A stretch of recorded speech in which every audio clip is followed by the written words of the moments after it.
전능하사 천지를 만드신 하나님 아버지를 내가 믿사오며 그 외아들 우리 주 예수 그리스도를 믿사오니 이는 성령으로 잉태하사 동정녀 마리아에게 나시고 본디오 빌라도에게 고난을 받으사 십자가에 못 박혀 죽으시고 장사한 지 사흘 만에 죽은 자 가운데서 다시 살아나시며 하늘에 오르사 전능하신 하나님 우편에 앉아 계시다가 저희로서 산 자와 죽은 자를 심판하러 오시리라. 성령을 믿사오며 거룩한 공회와 성도가 서로 교통하는 것과 죄를 사하여 주시는 것과 몸이 다시 사는 것과 영원히 사는 것을 믿사옵나이다. 아멘. 주 예수 내 맘에 들어와 계시고 변하여 새 사람 되고 내가 늘 바라던 참빛을 찾음도 주 예수 내 맘에 오시 주 예수 내 맘에 오시 주 예수 내 맘에 오시 물밀듯 내 맘에 기쁨이 넘치고 주 예수 내 맘에 오시 주 예수 내 맘에 들어와 계신 후 망령된 행실을 끊고 머리털보다 더 많던 내 죄가 눈보다 더 휘어졌네. 주 예수 내 맘에 오시 주 예수 내 맘에 오시 물밀듯 내 맘에 기쁨이 넘치는 주 예수 내 맘에 오시 내 맘의 소망을 든든히 가지는 주 예수 내 맘에 오시 의심의 구름이 사라져 버림도 주 예수 내 맘에 오시 주 예수 내 맘에 오시 주 예수 내 맘에 오시 물밀듯 내 맘에 기쁨이 넘치는 주 예수 내 맘에 오시. 디베르 황제가 통치한 지 15해 곧 본디오 빌라도가 유대의 총독으로 헤롯이 갈릴리의 분봉왕으로 그 동생 빌립이 이두레와 드라고니 지방의 분봉왕으로 루사니아가 아빌레네의 분봉왕으로 안나스와 가야바가 대제사장으로 있을 때에 하나님의 말씀이 빈 들에서 사가랴의 아들 요한에게 임한지라. 요한이 요단강 부근 각처에 와서 죄 사함을 받게 하는 회개의 세례를 전파하니 선지자 이사야의 책에 쓴 바 광야에서 외치는 자의 소리가 있어 이르되 너희는 주의 길을 준비하라. 그의 오실 길을 곧게 하라. 모든 골짜기가 메워지고 모든 산과 작은 산이 낮아지고 굽은 것이 곧아지고 험한 길이 평탄해져질 것이요 모든 육체가 하나님의 구원하심을 보리라. 요한이 세례 받으러 나아오는 무리에게 이르되 독사의 자식들아, 누가 너희에게 일러 장차올 진노를 피하라 하더냐? 그러므로 회개에 합당한 열매를 맺고 속으로 아브라함이 우리 조상이라 말하지 말라. 내가 너희에게 이르노니 하나님이 능히 이 돌들로도 아브라함의 자손이 되게 하시리라. 이미 도끼가 나무 뿌리에 놓였으니 좋은 열매 맺지 아니하는 나무마다 찍혀 불에 던져지리라. 그러면 우리가 무엇을 하리이까? 옷 2벌 있는 자는 옷 없는 자에게 나눠줄 것이요 먹을 것이 있는 자도 그렇게 할 것이니라. 세리들도 세례를 받고자 하여 와서 이르되 선생이여, 우리는 무엇을 하리이까? 부과된 것 외에는 거두지 말라. 군인들도 물어 이르되 우리는 무엇을 하리이까? 사람에게서 강탈하지 말며 거짓으로 고발하지 말고 받는 급료를 족한 줄로 알라. 백성들이 바라고 기다림으로 모든 사람들이 요한을 혹 그리스도신가 심중에 생각하니 요한이 모든 사람에게 대답하여 이르되 나는 물로 너희에게 세례를 베풀거니와 나보다 능력이 많으신 이가 오시나니 나는 그의 신발끈을 풀기도 감당하지 못하겠노라. 그는 성령과 불로 너희에게 세례를 베푸실 것이요 손에 키를 들고 자기의 타작마당을 정하게 하사 알곡은 모아 곳간에 들이고 쭉정이는 꺼지지 않는 불에 태우시리라. 또 그 밖에 여러 가지로 권하여 백성에게 좋은 소식을 전하였으나 분봉왕 헤롯은 그의 동생의 아내 헤로디아의 일과 또 자기가 행한 모든 악한 일로 말미암아 요한에게 책망을 받고 그 위에 한 가지 악을 더하여 요한을 옥에 가두니라. 세례 요한의 삶은 성경의 한 페이지 분량밖에 되지 않을 정도로 짧습니다. 하지만 세례 요한의 삶을 4,000년간의 율법 시대를 마감하고 복음의 중심이 된 예수님께서 이끄시는 새로운 시대를 열 수 있도록 한 중요한 인물입니다. 여자에게서 난 가장 크니 세례 요한에 대한 이야기는 누가복음서에서 가장 많이 나옵니다. 이가와 상가에서 다루었던 것처럼 사가랴와 엘리사벳 사이에서 세례 요한은 태어납니다. 사가랴는 가브리엘을 통한 하나님의 말씀에 의심을 품고 말을 하지 못하게 되기도 하였으나 아이의 이름을 요한으로 쓰자마자 혀가 풀리게 되었습니다. 또한 엘리사벳이 임신하였을 때 그녀의 친척인 마리아가 엘리사벳을 옆에서 도왔으며 마리아를 만나게 되었을 때는 뱃속에 있던 세례 요한은 뱃속에서 뛰놀며 춤을 췄다고 합니다. 이때 엘리사벳이 놀라며 모든 여자 중에 복되고 태중의 아이도 복되다 합니다. 이는 여러분들께서도 잘 알고 계시는 성가 아베 마리아의 첫 구절이기도 합니다. 출생 이후 성장하여 소년기에 일찌감치 강요로 나가 낙타 가죽 옷을 입고 메뚜기와 석청을 먹으며 광야 생활을 하고 30세 때부터 요단강에서 사람들에게 곧 오실 메시아에 대한 말씀을 전하며 사람들에게 물로 세례를 베풀었습니다. 예수님께서도 세례를 하며 하늘이 열리고 비둘기가 내려오는 광경을 목격하며 성령의 물로 우리에게 세례를 베푸실 예수님을 더욱 열심히 전합니다.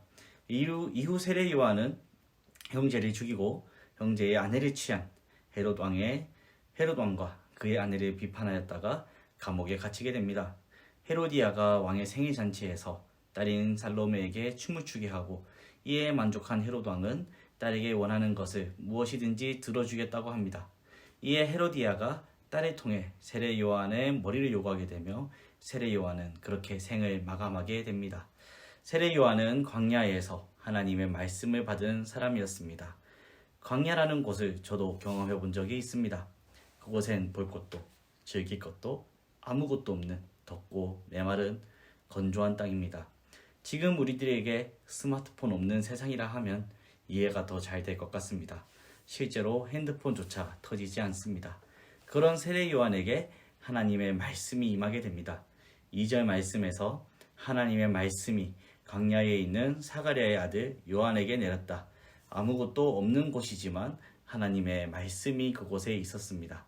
메뚜기와 석청밖에 먹을 것이 없는 그곳에서 세례 요한은 하나님께서 주시는 말씀과 은혜를 먹으며 지내고 하나님의 은혜를 누리며 살고 있었습니다.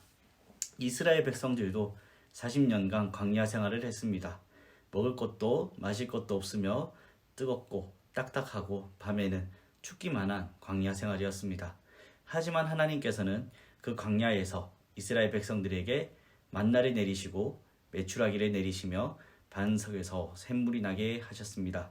그리고 그 광야에서 이스라엘 백성들도 하나님의 말씀을 그리고 계명과 율법들을 받고 그에 따라 살게 됩니다. 그리고 그들은 아직도 그렇게 살고 있습니다. 세례 요한도 광야에서 하나님의 말씀을 듣게 됩니다. 그리고 물로 세례를 베풀었으며 그 세례는 지금도 우리가 행하고 있습니다. 광야는 하나님께서 즐겨 찾으시는 장소입니다. 하나님께서 사용하신 많은 사람들이 광야에서 믿음으로 그리고 신앙의 성장을 했습니다. 우리는 지금 어디에 거하고 있나요? 우리의 몸은 빠르고 밝고 찬란하게 이루어진 세상 속에 살고 있습니다. 하지만 우리의 영은 광야 가운데 머물러야 할 줄로 믿습니다. 하나님의 말씀을 들을 수 있는 곳, 여러분만의 영적 광야로 향하시길 바랍니다.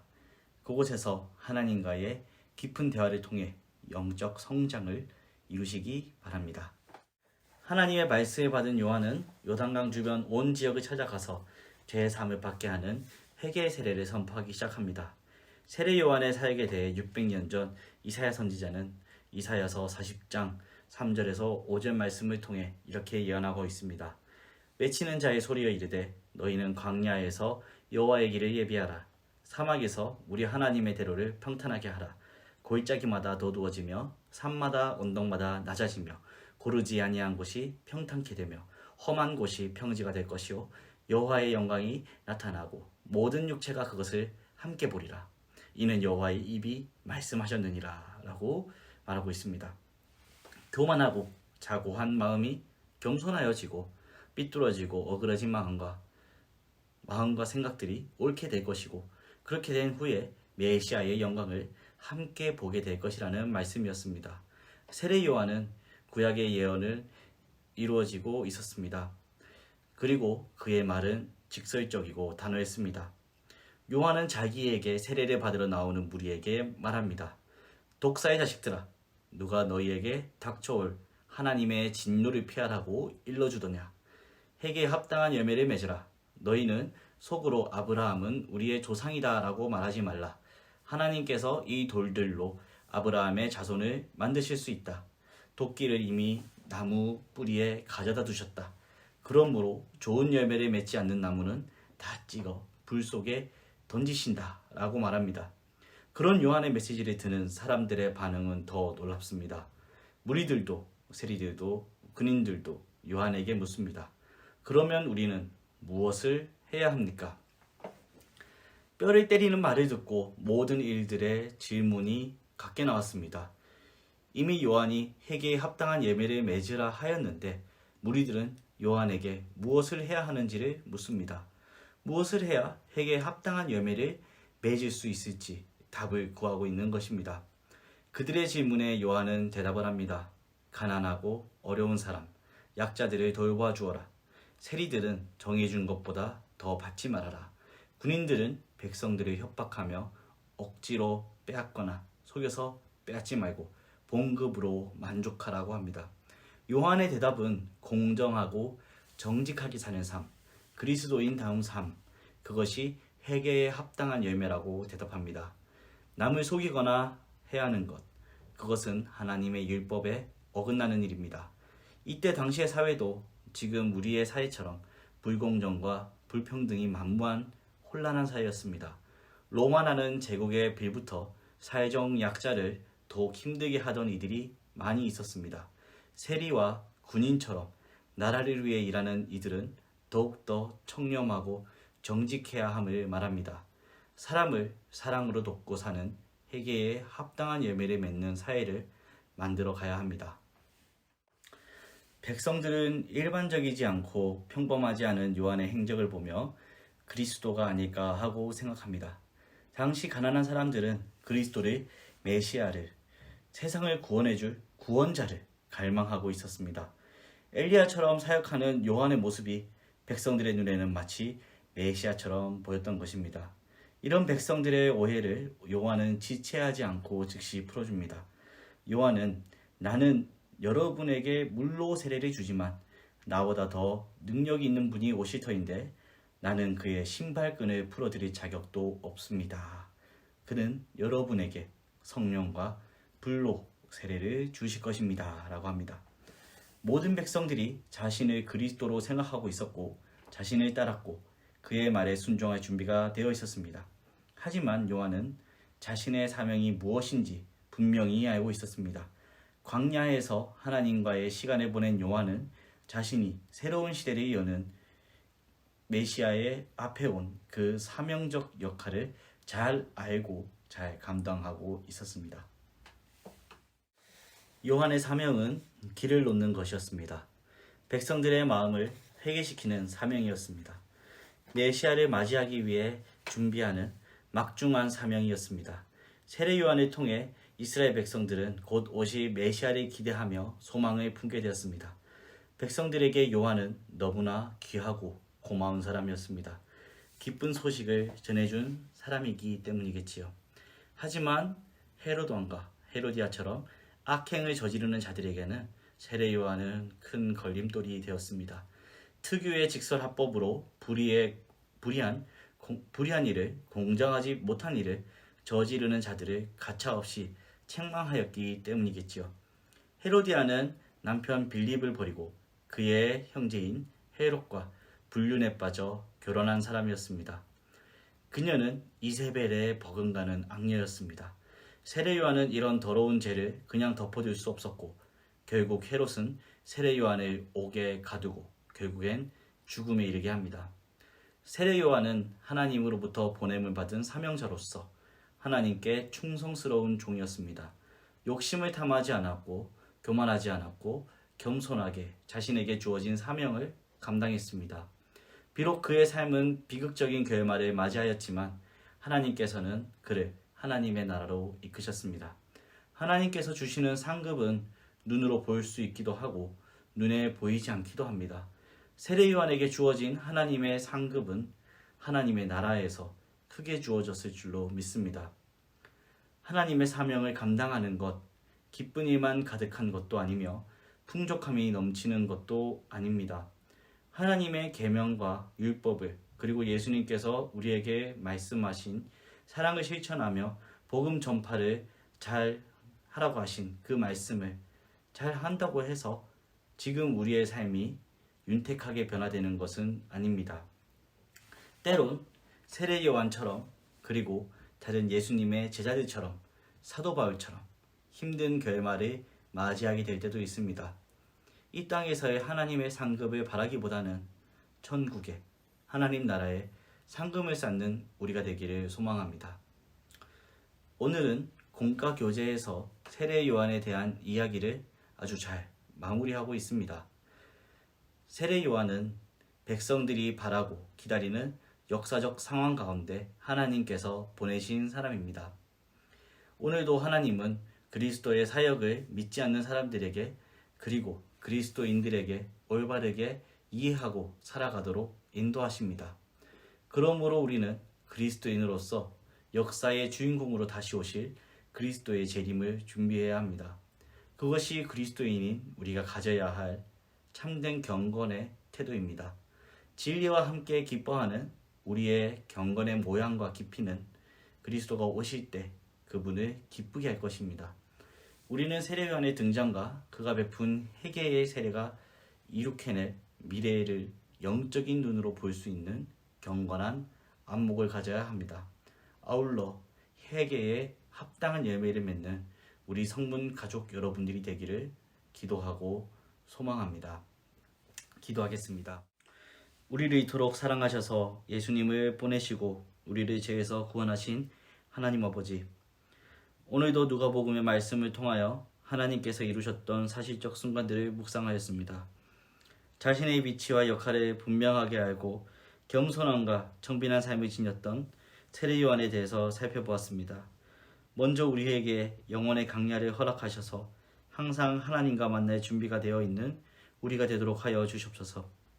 주님의 말씀을 듣고 보고 바라보며 살아가는 우리가 되도록 인도하여 주시옵소서. 주님께서 우리를 통해 이루고자 하시는 것이 무엇인지 항상 깨우칠 수 있는 영의 눈과 귀를 열어주시옵소서. 그리고 항상 회개하게 하여 주시옵소서. 죄를 짓고 살며 회개만 하는 것이 아니라 주님께서 우리에게 말씀하신 바 약자를 돕고 정직하게 살며 사랑을 실천하며 주님의 말씀을 전파하는 광야에 외치는 소리와 같은 삶을 살 수 있도록 우리를 인도하여 주시옵소서. 주님께서 바라시는 합당한 열매를 맺고 하나님의 나라의 소망을 품고 다시 오실 그리스도를 기다리는 성도가 되도록 인도하여 주시옵소서. 특별히 하나님, 오늘날 코로나 바이러스 오미크론 이 전염병이 사회를 병들게 하고 있습니다. 특별히 전염병으로부터 우리 성문 모든 성도님들을 지켜주시옵소서. 아프지 아니하도록 빨리 회복할 수 있도록 인도하여 주시옵소서. 살아계신 나사렛 예수 그리스도 이름으로 기도드렸습니다. 아멘. 주기도문으로 예배를 마치겠습니다. 하늘에 계신 우리 아버지여, 이름이 거룩히 여김을 받으시오며 나라가 임하옵시며 뜻이 하늘에서 이루어진 것 같이 땅에서도 이루어지이다. 오늘날 우리에게 일용할 양식을 주옵시고 우리가 우리에게 죄 지은 자를 사하여 준 것 같이 우리 죄를 사하여 주옵시고 우리를 시험에 들게 하지 마옵시고 다만 악에서 구하옵소서. 대개 나라와 권세와 영광이 아버지께 영원히 있사옵나이다. 아멘. 지금까지 구역공과 7과 구역 예배를 함께 해주셔서 감사합니다.